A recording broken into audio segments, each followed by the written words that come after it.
একসময় জগদ্ধাত্রীর মেহেন্দির চরিত্রে বেশ জনপ্রিয়তা লাভ করেছিলেন সঞ্চারী দাস।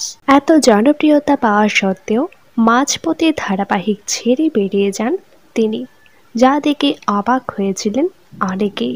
আমার দুর্গা ধারাবাহিকে সাইড রোলে দেখা গিয়েছিল তাকে। এরপরে সর্বমঙ্গলা ধারাবাহিকে তাকে দেখা গিয়েছিল লিড চরিত্রে। পরবর্তীতে অন্য একটি ধারাবাহিকে তাকে লিড হিসেবে কাস্টিং করার কথা থাকলেও শেষ পর্যন্ত হয়নি। পরে জগদ্ধাত্রী ধারাবাহিকের মেহেন্দি চরিত্রে অভিনয় করে পেয়েছিলেন লিডের থেকেও বেশি সাফল্য, কিন্তু মাত্র 3 মাস পর ধারাবাহিক ছেড়ে দেন তিনি। মূলত নেগেটিভ চরিত্রে অভিনয় করতে যাননি তিনি। বর্তমানে অভিনয় ছেড়ে শিক্ষকতাকে পেশা হিসেবে বেছে নিয়েছেন তিনি। এই অভিনেত্রীকে আপনারা কারা কারা মিস করেন নিচে